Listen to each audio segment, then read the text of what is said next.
Ryan Reynolds here from Mint Mobile. With the price of just about everything going up during inflation, we thought we'd bring our prices down. So to help us, we brought in a reverse auctioneer, which is apparently a thing.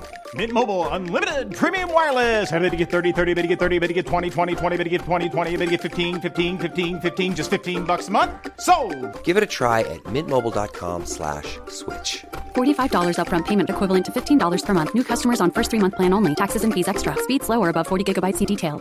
Hey, true crime fans. Tired of ads interrupting your gripping investigations? Good news.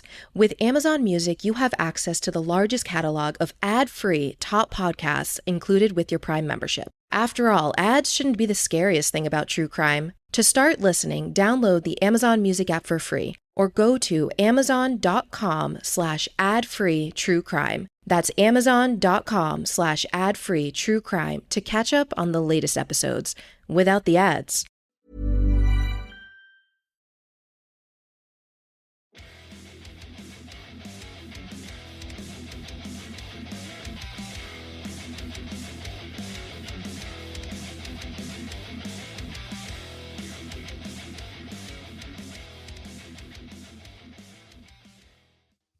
Hello everybody, welcome to this week's episode of Heavy Metal Tones with me, your podcast host, Tony Evans.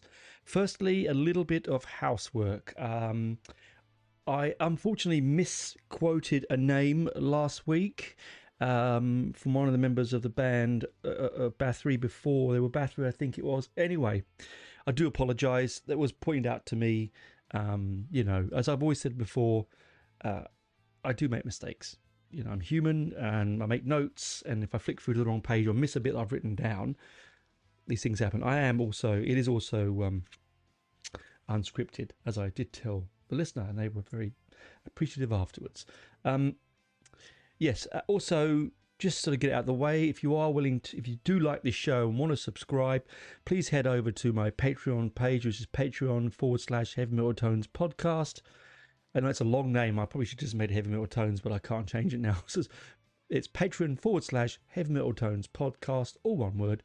Sign up for 3 of your Earth dollars, Australian dollars that is, a month, and you can get yourself get ad-free episodes and some behind-the-scene videos, and I'm going to look into putting more up very soon as well. Anyway, let's move on to this one. Now, normally this time of year, I would do a Halloween special, but I've decided to give that one a miss this year in respect of we lost, sadly, one of my favourite vocalists of all time, and one of those real rock and rollers that just you thought they're going to be there forever. The world lost Paul DiAnno, sadly. He of the first 2 Iron Maiden albums and a plethora. I did say plethora.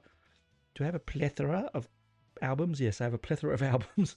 Those that know what that joke is from, it's from Three Amigos. We lost him at the age of 66. He'd been ill for quite some time.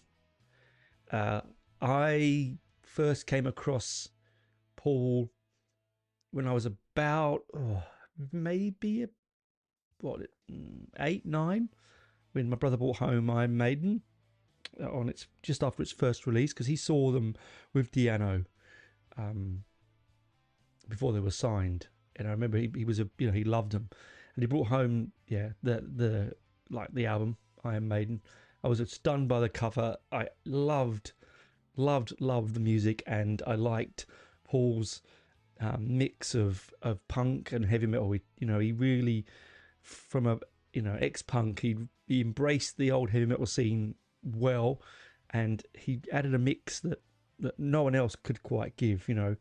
Such a vocal range. His vocal range was greater than people remember him to have, or want to, or even know he had, really. So Paul DiAnno, let's get a little bit of information about him, shall we? Okay. He was born Paul Andrews, on the 17th of May 1958.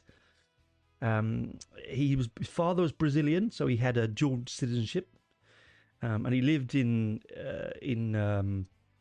Brazil on and off during his life.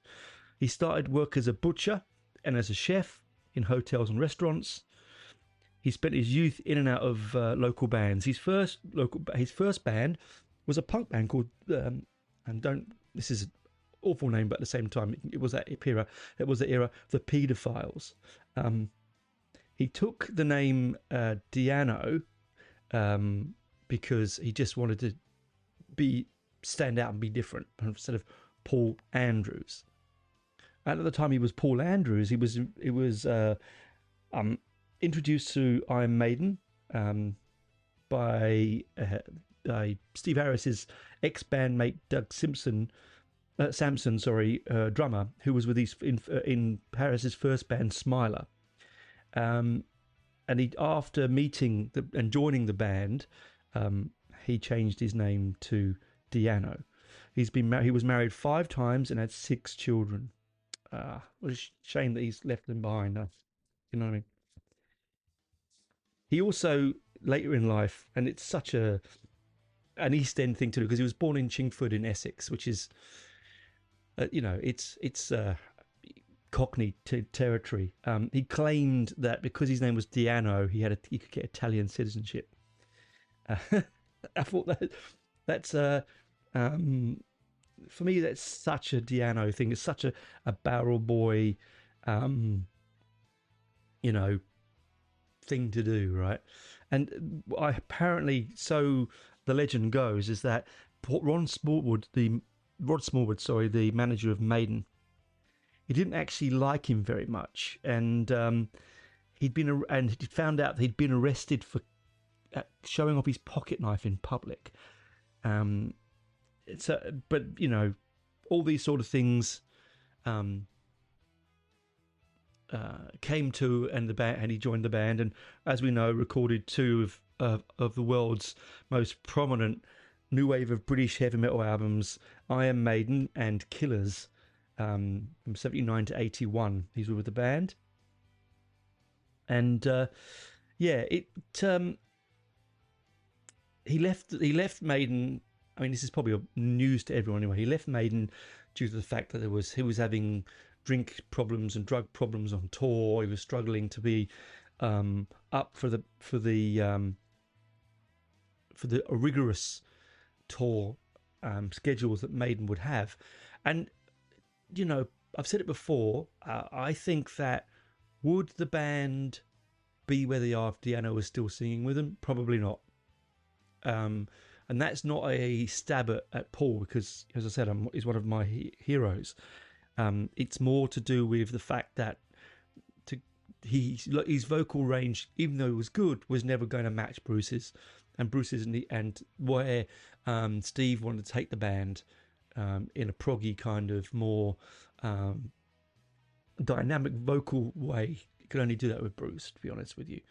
So I met Paul DiAnno here in Canberra at the Basement on his first ever Australian tour, and he was such a geezer. Like, this was not 2009, I think it was, or 2008, and we sat down and chatted. I bought him a beer.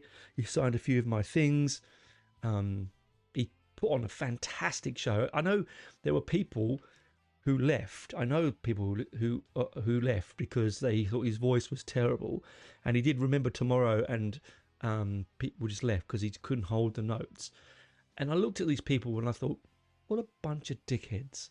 If you want perfect music, go listen to a CD. Yeah, I was there because I wanted to be a foot away, or a foot and a half with the barrier, from metal royalty, from like from Paul DiAnno. It was like I had to be there. The second time, I didn't see him the third time because I was unfortunately away at work function. But the second time he came, and he was doing a Ramones cover because he's a massive Ramones fan, and no one seemed to get into it. I was getting into it because I love the Ramones, but he looked at the audience, and then he was struggling. He had a cane anyway, and he came on. He's standing with a cane, and he's told the audience to fuck off, and he left. He didn't come back on, but he did half the set from memory. He was just so annoyed that the audience wouldn't go along with him to listen to him playing a Ramones track, which I thought was really sad. He had a rough side to him because he was in a lot of pain at that point. The third time he came out, he was out with Blaze Bayley, and they were doing DiAnno and Blaze era Maiden, and I was interstate. I wasn't in Canberra, and I missed it. I've got a signed poster still because my mate went and got me one, but I didn't go to it, unfortunately, which is a real bummer because I'd love to have seen Blaze sing as well. So DiAnno is a bit of he's a bit of what made the mystique of new wave of British heavy metal so fantastic to me. You know, he brought this punk sensibility which the band didn't. I mean, Steve Harris has gone on record as saying that he really hated the punk movement. I remember the story goes that the record label asked the band to cut their hair all short to be like punks because it was 79, right? And they were like, no, you fuck off. We'll do what we want to do. And, you know, what a great mix.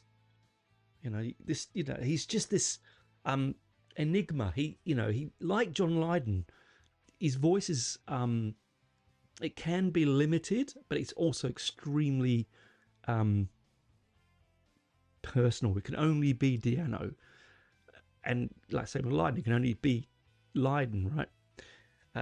There he is in his black spandex and his studded belt and his studded wristbands and his short curly hair, and singing, these incredible vocal range over. I mean, it's what made Maiden stand out over all the other new wave of British heavy metal bands. To be honest, was several things, the whole band, but Steve Harris and Paul DiAnno were just completely different creatures. Steve Harris is this music phenomena, this genius, this idiot savant of music, if you want to say, right? It's in his blood. You're never taught to read music. Don't know if he can read music. I'm not sure if he still can or can't, but and he just had this vision from the beginning that he started playing to the day he retires. He's always had this vision. And whereas DiAnno is a man of the moment, a man, well, it tells you 5 wives, right? It's a man of the moment. He's a man of passion, consumed unfortunately by the rigors of rock and roll, like drugs, like alcohol, like groupies, but he went on to make those 2 amazing albums. I'm looking at Iron Maiden right now in front of me, Prowler, Remember Tomorrow, Running Free, Phantom of the Opera, Transylvania, Strange World, Charlotte the Harlot, and Iron Maiden. It's just a different time, right? When bands could play topless, like just wearing spandex and nothing else, spandex pants and, just long hair and sweat and guitar straps. When they weren't worried about offending anyone. It's such a wonderful time, and to bring his that DIY anyone can do attitude from punk, it's just brilliant, right? Absolutely brilliant. And he was always in and out of trouble with the law. I mean, I don't want to go into a lot of sort of seedier stuff, but he did do a couple of months in prison for some welfare fraud. He lived in Brazil for a little while because it was cheaper to do so. I remember, just because he was on Iron Maiden's first 2 albums doesn't make him multi-millionaire, right? Sadly, it's not how the record industry works. I do believe, though, that the band did help out with his knee surgery, like just before he died. So they're amicable and they're friendly. And yeah, he had to make ends meet, and he's had a very interesting solo career. Researching this over the last week, I can't even begin to scratch the surface of the stuff that he has done. And we will talk about that when we get to the other side of the show, when we'll do the albums and the bands he was in and some of the funny stories. all I'd like to say is, if you're not going to listen any further, and this is as far as you go, thanks for listening, firstly, as far as you've come. And secondly, thanks, Paul. Thanks for, Phantom of the Opera. Thank you for Phantom of the Opera from me, from little HMT, little humble Tony here in Australia. Thanks, mate, because it was one of those songs that was always played in my headphones on my cassette deck when I was at school to block out the noise of the idiots in the playground. It's always been one of my favourites. That and Murders in the Rue Morgue. Of course, Running Free and Rothschild and Iron Maiden. Yes, they're all amazing, but I just really love Phantom of the Opera.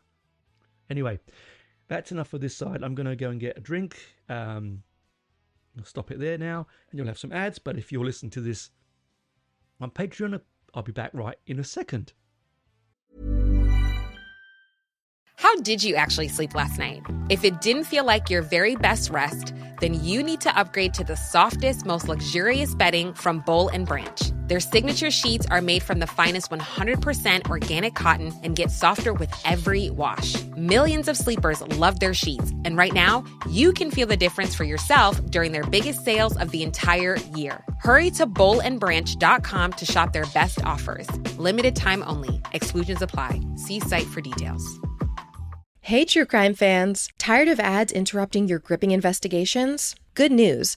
With Amazon Music, you have access to the largest catalog of ad-free top podcasts included with your Prime membership. After all, ads shouldn't be the scariest thing about true crime. To start listening, download the Amazon Music app for free or go to amazon.com/ad-free true crime. That's amazon.com/ad-free true crime to catch up on the latest episodes without the ads. Hey, I'm Ryan Reynolds. Recently, I asked Mint Mobile's legal team if big wireless companies are allowed to raise prices due to inflation. They said yes. And then when I asked if raising prices technically violates those onerous two-year contracts, they said, "What the f*** are you talking about, you insane Hollywood ass?" So to recap, we're cutting the price of Mint Unlimited from $30 a month to just $15 a month. Give it a try at mintmobile.com/switch. $45 upfront payment equivalent to $15 per month. New customers on first 3-month plan only. Taxes and fees extra. Speed slower above 40 gigabytes. See details.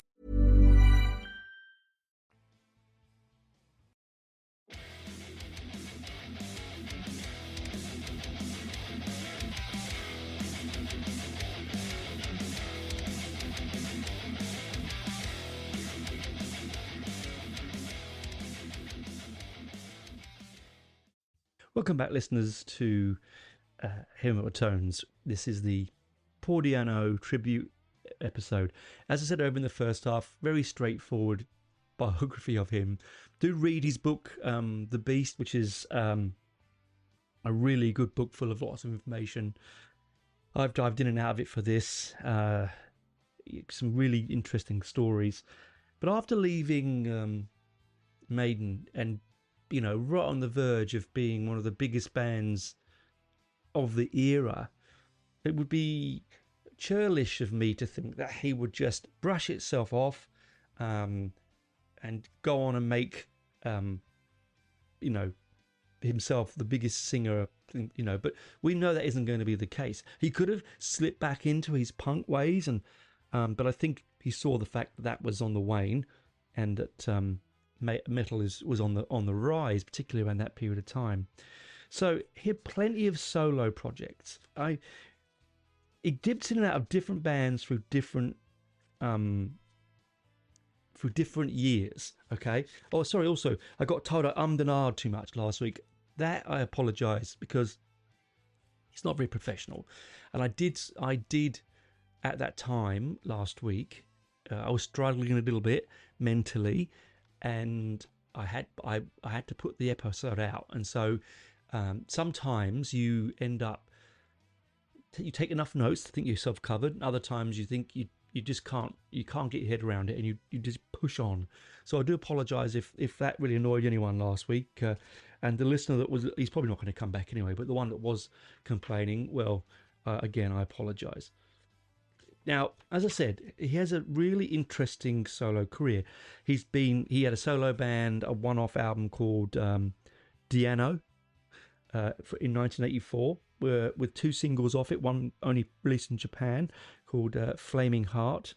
Then he had Nomad, which was a band, but also an album in 2000. But also before then, In and Out of Battle Zone, which was a band he produced. He released all sorts of albums with 3 actual major albums: Fighting Back, Children of Madness, and Feel My Pain. They're the 3. I'm not going to talk about his live albums, his compilation albums. This is just the original material. One of the things pointed at Paul over the years, and I can see where people are coming from. They're saying to him, you just do a lot of Maiden covers. You're just reliving your 2 Maiden album years and flogging that till the cows come home. I see where people are coming from. I really do. But if he, in his heart, is really, really proud of that particular music that he put out, remember, it's his first 2 albums. Why shouldn't he? He's not making any money from the... I won't say that. He's probably making pennies from the royalty of the albums. So why not sing the songs that he took around the world? Yes, he did a lot of them. He keeps doing it. He kept doing it, and I agree. There, if you look through his catalogues, there's a lot of Maiden covers on there. But as I said, I don't think that's too bad a thing. And then he was in a band called Killers, or AKA Paul DiAnno and Killers. 2 albums, Murder One and Menace to Society. And that was in 1992 and 1994. 1994, yeah. But one I want to talk about was about a supergroup that he formed in 1985. He was formed by Jonathan King. Now, Jonathan King, if you don't know who he is, not a particularly nice character. Let's just say that. He found Genesis, which is wonderful. Thank you, Jonathan, for that. We have Genesis, and the world is a better place for it. But he was also, unfortunately, convicted of sexually interfering with teenage boys. Now, he's done prison sentence. He's still I think he's still doing certain things connected with his sentence. So sadly, he was a radio DJ as well in the 60s. So really big face, you know. After the light of this whole, Operation U-Tree and the BBC and all those DJs and, I won't mention the name. You know who I'm talking about. I don't even want to mention his name out loud. Being caught for being an absolute, one of the worst offenders of all time. It sort of puts me off slightly, but then I think, well, he's only the producer. He sort of put the band together.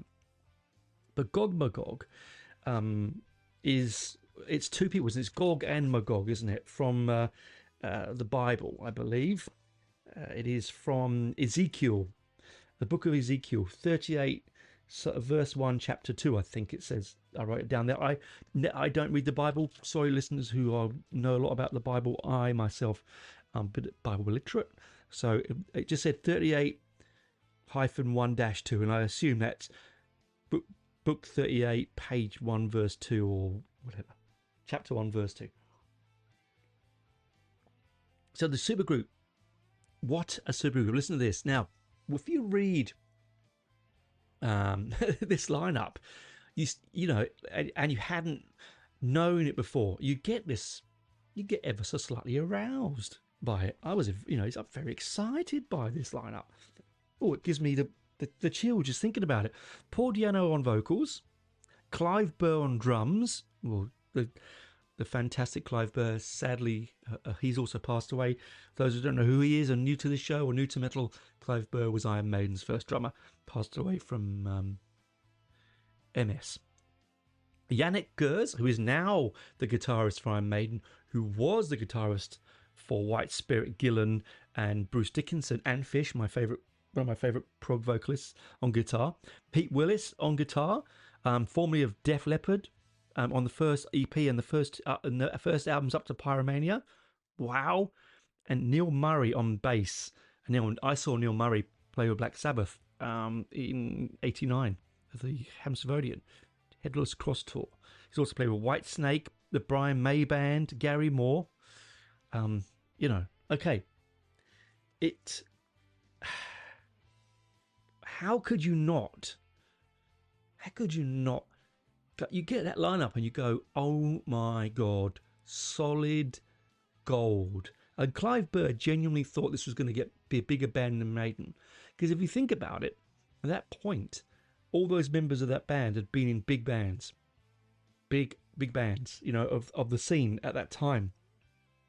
But they were hampered. They weren't allowed to write their own music. It was written by the guy that wrote a couple of the Rainbow songs, Since You've Been Gone, wrote that, and of course Jonathan King wrote two of the songs as well. So the band split up because, well, why would you have such a fervently creative bunch of young men to hamper them by saying, no, we'll write the songs. Now, Paul apparently said he only did it for the money. Clive said no. He disputes that in interviews. He said no. We genuinely thought we were going to make something of it. You can listen to it on streaming platforms. It's a medley now. It's 3 tracks, and there's a sort of ballad-esque kind of feel to one of them. It's it feels like a pub ballad, it's a little bit. You can see why it flopped. You can see why it only got to 105 in the charts. You can see why, because these people were so gifted, and then they're told what to play. What a waste! An absolute waste for me. And as I said, go out and find it. Listen to the 3 tracks. There's some all right stuff, like the last 2.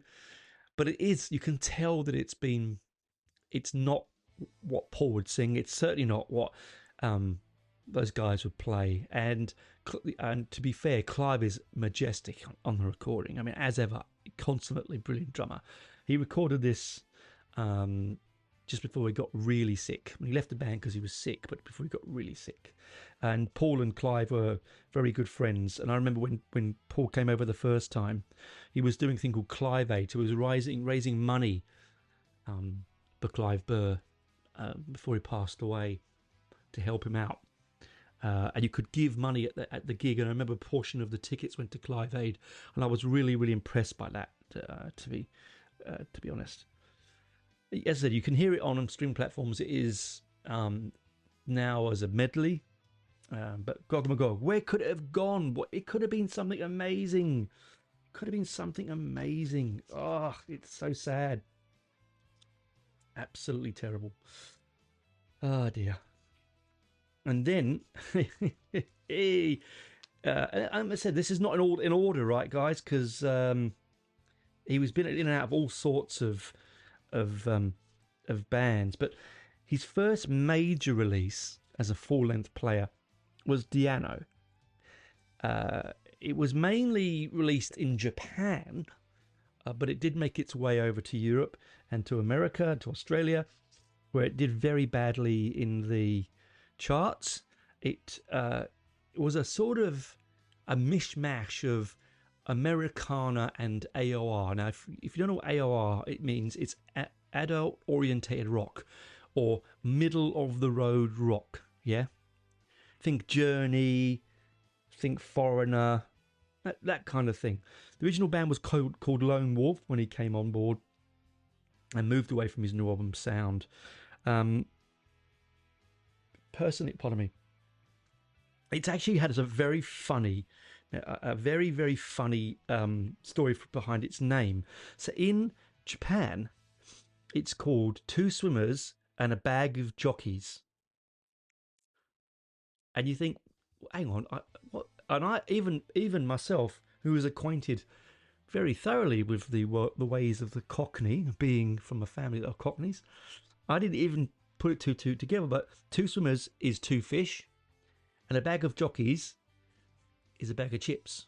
Docky's Whips Chips.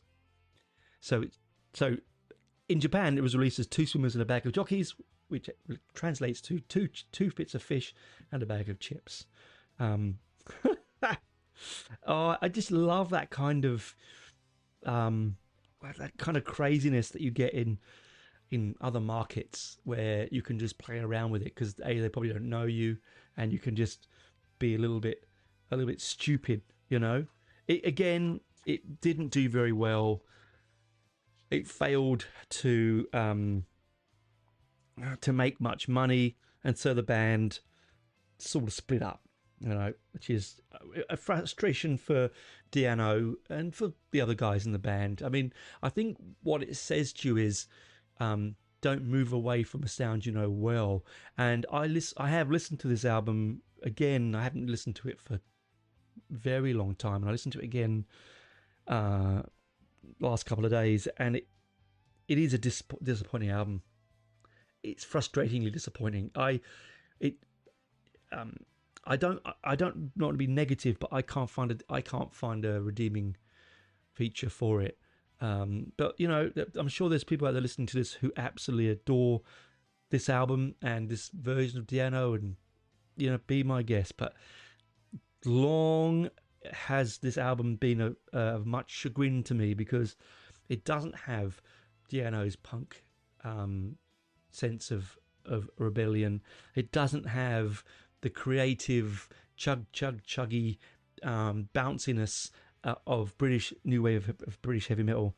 It really is middle of America, you know.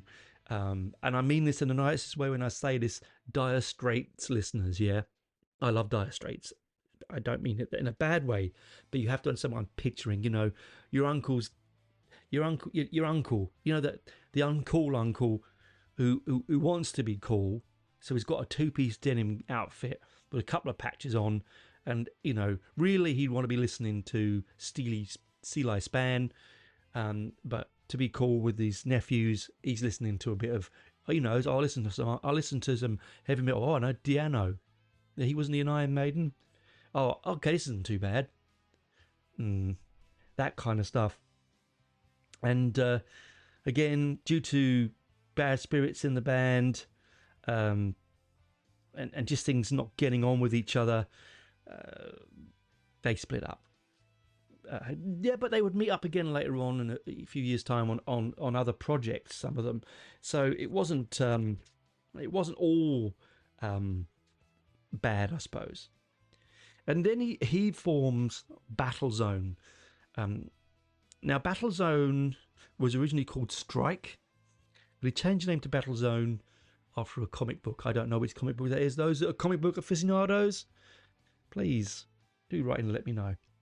With a band lineup, it had many changes, but it started with Bob Frack, F-R-A-C-K, who brought in, he's a drummer, and he brought in, it was brought in by D-Ray spelled D-E-E-R-A, and he was brought in from Overkill. So the D-Ray formed the band with Paul DiAnno. I want to get this right. I don't want to get someone writing in and having a go at me again. And he brought in Bob Frack, who had played with Overkill, and on the album he'd gone by the name Sid Falk, not Bob Falk, not Frack. Copy my handwriting. And then the Hurley brothers, John and Chaz, on guitar and on bass, and they progressed quite well. You know, they had they were formerly known. I said they were formerly. Then they formed. They got other members of the bands to come in because people left. So I put my handwriting there. What can I read it? Can I read it? Yes. So the Chaz and Boss were from Hurley were from Tokyo Blade, I believe, or was it John Wiggins? No, John Wiggins was Tokyo Blade.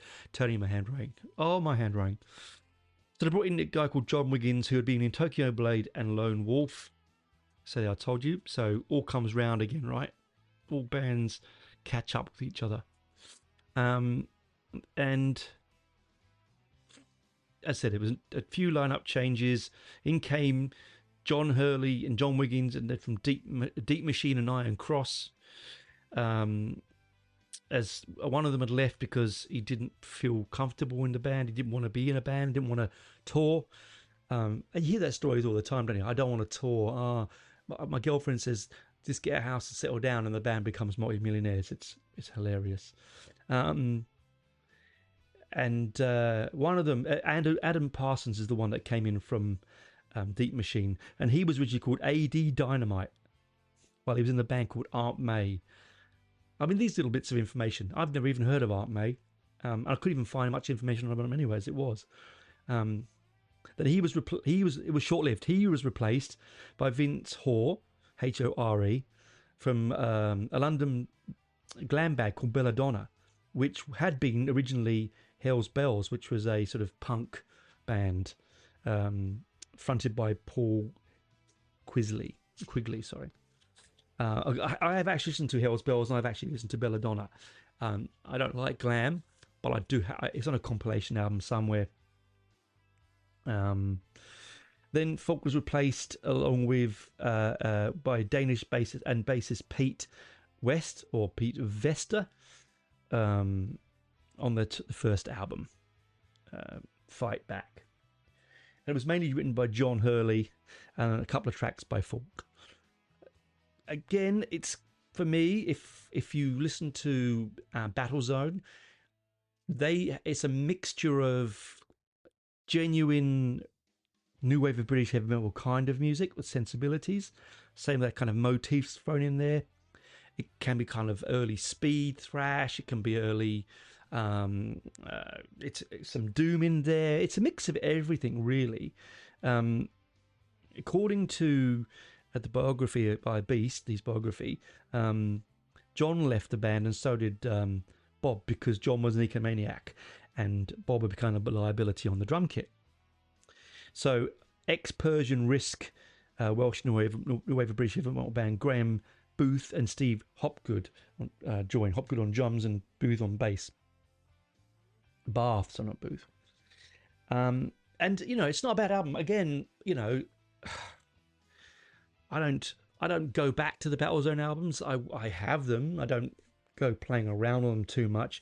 The second album is probably better, which is Children of Madness. It didn't do very well, and the optimism of the band sort of crashed a bit, because when they were in, they released this album, and on it has a song called Metal Tears, and it's a bit controversial because it's about a man who could not have a steady girlfriend, so he makes a robot and he falls in love with it. Now, the idea was taken from a book called The Clone, but it got some stick because Queensryche had a track out called London on the Rage for Order album, and apparently it was far too similar, and it was out maybe a little bit before DiAnno's track, so there's some controversy there.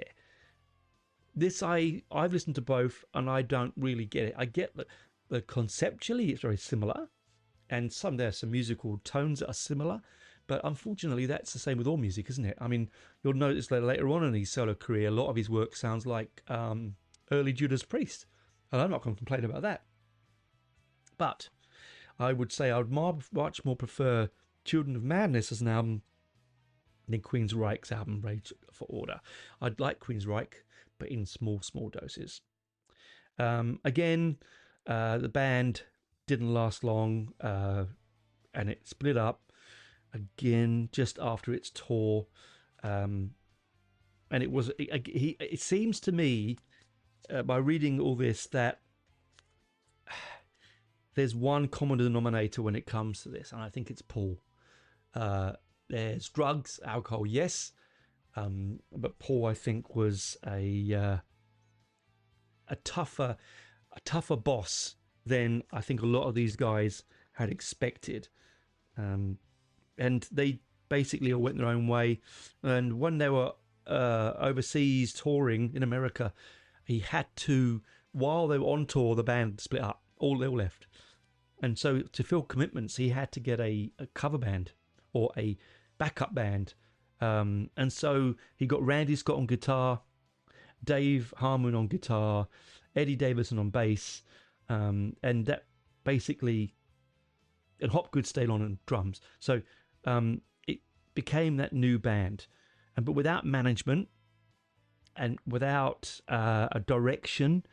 Sadly, their very last gig was in 1989 at the Dynamo Open Air Festival in Eindhoven in the Netherlands. So, some albums to go back and listen to, do that. They're available to listen to Killers on all good streaming platforms, and you can easily get them on DVD now quite cheaply from Amazon and so forth. I would say the second album is the better of the two for me, definitely. And then we move on to Killers, as I said, or Paul DiAnno and the Killers. They were working 1990, 97, 2001, and 2003. So all over the place, right? It was a power metal band. Hopgood came over again. Obviously, he was a good friend of DiAnno's. They recorded 3 albums. And whilst after that, and while I was doing that, he also went and played lead singer for Praying Mantis, one of those big New Orleans bands that no one remembers, sadly, with amazing album covers, like Roger Dean album covers. And he's on their live album, like Live at Last. So I'd take a time, if you can find that, and have a listen to it. Well worth the listen. But as I said, so he released 3 albums with Killers. And look, amongst those live albums are a couple of cover versions, and one of them is worth the price of the album alone. One of them on Menace to Society, he recorded a cover of one of my favourite songs of all time, and I have mentioned this song back in episode 149, if you want to go back and listen to it. It's a brilliant cover of Alex Harvey's, sensational Alex Harvey band's Faith Healer. I cannot get enough of that song. Every time someone does a cover of it, and there's lots of them out there, it just makes me smile. And Paul, there's very few singers that can match Alex's scathing cynicism and his occultism that you feel in that song. Like, but Paul does it. Paul really grabs you in this song. It has sort of, the whole album has got a thrash groove metal feel, and I think it's nice and chuggy. All right, I think Alex would be proud. He really would be proud. It's just it's just a cracking album. Murder One was the second album, or I think that was his first solo album. It went Murder One, then it was Murder One, then Menace to Society. So Murder One is quite rambling, quite chaotic. It's got a very heavy traditional metal feel. It sounds a lot like early Judas Priest. The first track sounds very Judas Priesty, very influenced. I can hear on that one. Cliff Evans from Tank plays on this album. I got to see him with Tank in Canberra. One of the highlights of my life, actually.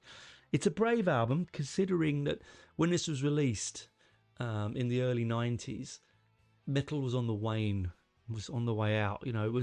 The world was dominated by acid music and electronic music and grunge, for God's sake it was, unfortunately. So to me, this is definitely his best solo work, by far, all the way through. Even with bands, this is his best solo work. It's it has influences. You can hear the influence of Accept in there. You can hear Kiss. You can hear all sorts of things playing on in the background. There's also another cover, Children of the Revolution by T-Rex. I mean, you can't. Again, that's another song that's one of those hard ones to fuck up. I mean, I'm sure you could fuck it up, but it's hard to do so. And he doesn't. Again, he doesn't have the sleaziness, the glitteriness, the oily skinness of Mark Bolan. You know, the tight jeaned, I've got a viper in my pants kind of guy. DiAnno's a bit more rough and ready than Dear Mark. But it's still a fantastic cover version. Both albums have got really nice visionary in them, right? They're all chuggy.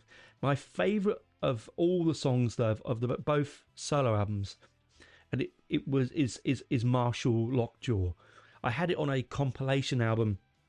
I think he reissued it onto a compilation album maybe 10, 15 years ago, and it's such a sing-along, cracking piece of fun. I think he played it live. It's high energy. When I saw him, I think it's high energy. It's toe tapping. It's Paul in his element. This for me, it feels just, you know, because behind that Cockney that comes from Chingford, that boy from the East End, that probably spawned from poverty and into fame. Like a lot of them, they looked over the shores at America, and America was where the money and the wealth and the women were. Yeah. And I think he really bit into it. That's why I think DiAnno, the first album, was a kind of Americana album, trying to break America. And it's very difficult to do. Break America by being yourself, not by trying to be American. I think that's the answer to it. There are some slower numbers on it. Like, there are some slower solo songs on those two albums, like Dreamkeeper, which is a very bluest, occult feel, quite doom-like. It has an Halloween, the band Halloween, that is, sort of vocal feel, and it's certainly priestly in texture. So worth grabbing by a long way, I would say. For me, it sits there with a curiosity that I think you must have in your collection. You know what I mean? So Faith Healer is on Menace to Society, but as I said, Murder One, his first solo album under Killers, has Children of the Revolution, and it also has at the end a cover version of Iron Maiden's beautiful track off of the Remember Tomorrow, where, you know, he often dedicates that song to Clive Burr. It is a ballad as such, but it's so soulful, it's so intense and beautiful. It's nice to hear it on this album. Would I have liked to get away from Maiden from this album? Yeah, I would have done, to be honest. I would have put this as a B-side to a single, or it was released in 92 on CD, so an extra track on CD, maybe. But it is a great song. It's full of drama, and it's quite, you know, you should all know that song by now. Okay, but what happened, and this is a sad thing about the Killers, they were playing big audiences in Brazil, South America, 6,000 seater, you know, arenas, which, you know, in the grand scheme of Maiden and Metallica and Black Sabbath and all these people, it's small fry, but it's still a lot of people. It's a big audience. But then they came back to England, and their first gig, after 3 weeks of sold out gigs in Brazil, was in Walthamstow at the Royal Standard to 100 people. And then the following week, up in the Midlands, to less than 12 people. And this really, really brought it home to them. And so they split. And sadly so, you know. So then comes to the end of really Paul DiAnno's real attempts at having a band or his band. Outside of this, so outside of Battle Zone and outside of Killers and DiAnno, he did a lot, and I mean a lot of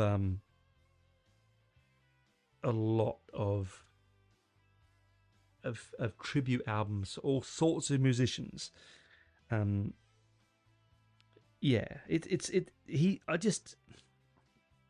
just wish that when I think about it, that he had stuck with Gog Magog, told those two dickheads to piss off, and let's write our own music. Because can you imagine what that could have been? I mean, I know the world is full of could have, would have, right? But just imagine what it could have been. I don't know. Anyway, I thought that's my thing that I'd like to take away from this. Also, I did forget to mention, when he wrote Menace to Society, he was doing a small prison sentence at the time. And so he wrote a lot of it in prison and recorded a lot of it on tape in prison and sent it from the prison to America to be recorded. It has, according to metal magazines at the time, they like to compare it to Pantera and Machine Head. I sort of get that. It is much, much, much more aggressive and dark. It's probably where he's coming from. It's faster, it's heavier. And he had John Gallagher from Raven. Wow, I saw Raven here in Canberra. Amazing. With John Gallagher. What a guitarist. And so, comes to the end of a long and very sporadic career with lots of troubles, running ins with the law, in band fighting, fights with chemical and alcohol abuse, living in all sorts of on different continents, having lots of wives and lots of kids. He's done tribute stuff for, you name it, right? He's been on tribute albums for Venom. He did black metal. He's been on UFO tribute album, on Only UFO Can Rock Me. The Boys Are Back, the Thin Lizzy tribute. And he played Killer on the Loose there. He did Nazareth. He's been covered tributes for Nazareth, Zeppelin, Van Halen, the Rolling Stones, Rod Stewart. But even a tribute to Michael Jackson on a metal album. Wow. I sadly feel that he was forgotten. Because when the behemoth of a band like Maiden storms on, I mean, there were rumours years ago that Steve was going to re-record Killers and Iron Maiden with Bruce on vocals, the whole two albums. Because, as I've said before in the show, and it's quite a well-known fact that Steve hates the sound of the first album. And so he wants to do it, or he'd love to do it all again with Bruce on vocals. Would it be the same? No, because it wouldn't have the DIY ethic. It wouldn't feel recorded in a garage. It wouldn't feel slightly thin. It wouldn't feel. It would lose its romance, and then you'd write Paul out of history, because those two albums would eclipse it for sales, and he would just be a footnote in the band's history. And I think that's a really sad thing. I know that later on, recently, Steve and Paul have got together, and so has Bruce and Paul have got together.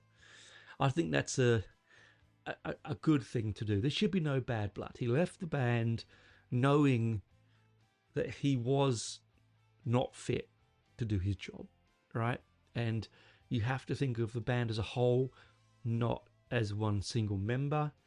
So, he went on, did his own thing, and look where Maiden went off. They made the greatest heavy metal song of all time in Rime of the Ancient Mariner, and I will fight anyone that says otherwise.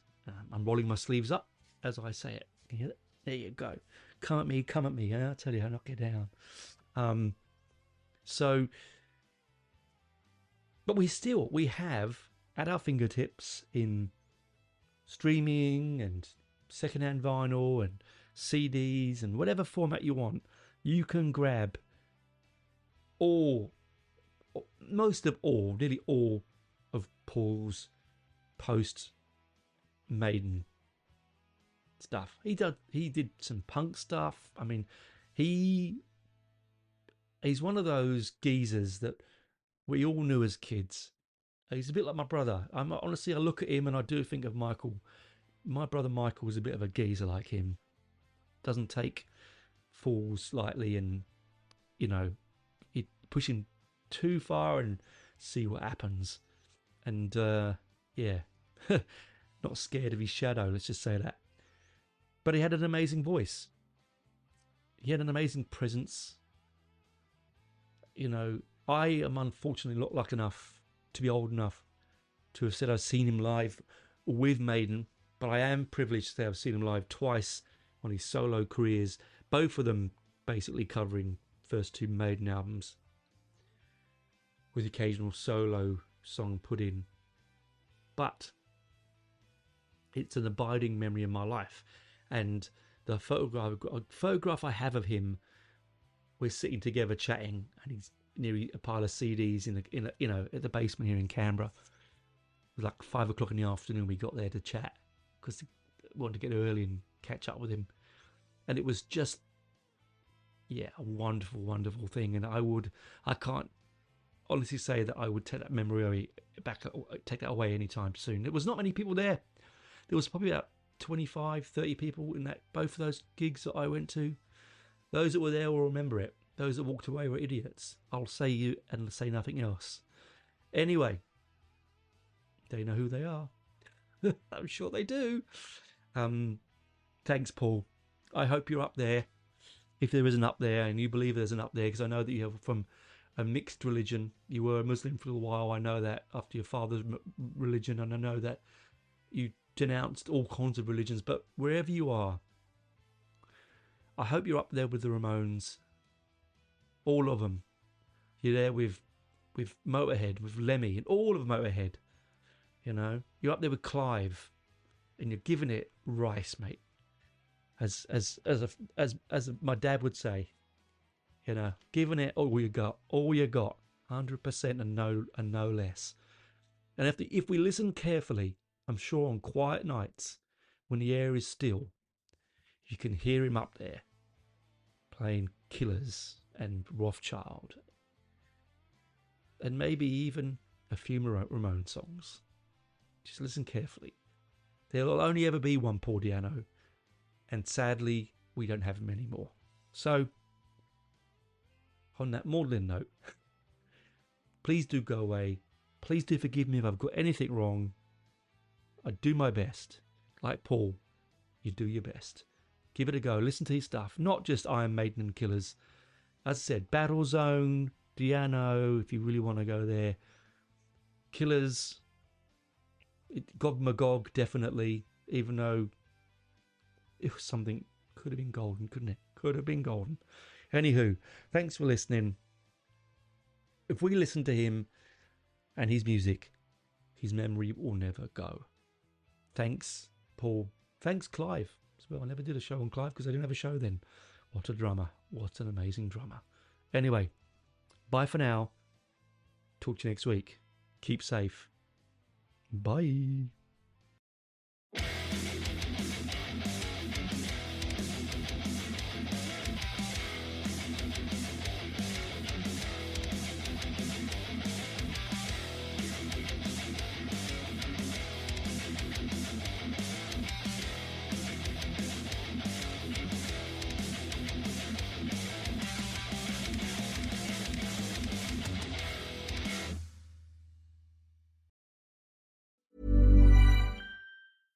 At Leidos, a brilliant mind is smart, but a brilliant team is smarter. A ship that finds enemy subs is smart, but an autonomous fleet, that's smarter. Defending against cyber attacks? Smart. Stopping attacks before they start? Smarter. And using AI tools is smart, but integrating trusted mission AI into your technology is smarter. We're not just making technology solutions in national security and health. We're making smart smarter. Leidos. We all have our own behind-the-wheel persona. Are you a windows down, sing-along to your favorite song, seat lean back kind of driver? Or perhaps an AC blasting, podcast on, hugging the wheel kind of driver? However you move through life, Atlantic Union Bank is on board because we agree things should be done your way, especially banking. Work with someone you trust who's there when you need them for all the ways you bank. Call, schedule a video appointment, or make a pit stop at an Atlantic Union Bank branch to learn more. Atlantic Union Bank. Any way you bank.